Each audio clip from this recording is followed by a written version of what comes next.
কারিনাকে মাতাল বলে সমালোচনার জবাব দিলেন টুইঙ্কেল খান্না। একরকম ঝড় বয়ে গেছে একেবারে বলিউড অভিনেতা সাইফ আলী খান এবং তার পরিবারের উপরে। গত 15 জানুয়ারি গভীর রাতে তার বাড়িতে এক দুষ্কৃতীর হামলায় জখম হন সাইফ আলী খান। পরদিন সকালে মুম্বাইয়ের লীলাবতী হাসপাতালে ভর্তি করানো হয় এই নায়ককে। 5 দিন চিকিৎসার পর বাড়ি ফিরেছেন তিনি।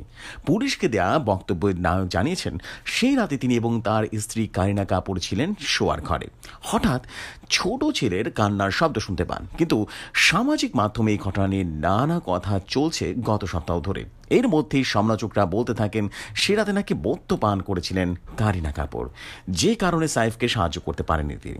জানা গেছে ঘটনার আগের রাতে নিজের বান্ধবীদের সঙ্গে হাউস পার্টি করেছিলেন কারিনা কাপুর এবং সেখানে উপস্থিত ছিলেন কারিশমা কাপুর, সোনম কাপুর এবং রিয়া কাপুর।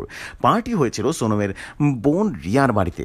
সেই রাতে পার্টির বেশ কিছু ছবি সামাজিক মাধ্যমে ভাগ করে নেন কারিনা এবং কারিশমা দুজনেই। বাড়ি ফিরতে না ফিরতেই মধ্যরাত হয়ে যায় এবং মধ্যরাতে অঘটন হয়ে যায়। অনেকের ধারণা সেই রাতে মদ্যপায়ী ছিলেন কারিনা কাপুর, আর সেই কারণে স্বামীকে হাসপাতালে নিয়ে যেতে পারেনি, বরং তার বড় ছেলে 8 বছরের তৈমুর নিয়ে যান সে তার বাবাকে।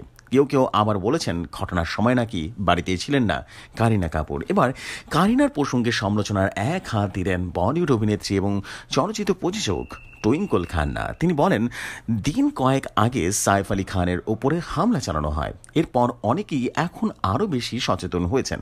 এই ঘটনায় পুলিশ ইতিমধ্যে অপরাধীদের গ্রেপ্তার করেছে। তবে সাইফ যখন হাসপাতালে তখন হাস্যকর কিছু গুজব ছড়িয়ে পড়েছিল হামলার সময়, এবং তার স্ত্রী নাকি বাড়িতে ছিলেন না।